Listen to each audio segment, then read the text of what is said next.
கள்ளழகர் கோயிலிலே கண்டெடுத்த கல்லு செல நேரில் வந்து நடை போட்டது. இந்த நெஞ்சில் அது எடை போட்டது.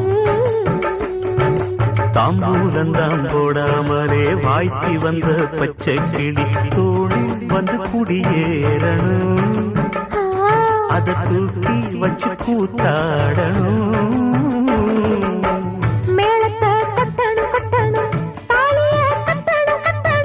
முத்திர வைக்கணும் வைக்கணும் இன்னி ஒட்டணும் ஒட்டணும். இந்த ராசாவும் எனக்காகத்தான். கண்ணுல பால கண்ணுல பால ஊத்த வந்த கண்ணம்மா என் கண்ணம்மா என் நெஞ்சில பால பார்த்ததென்ன சொல்லம்மா.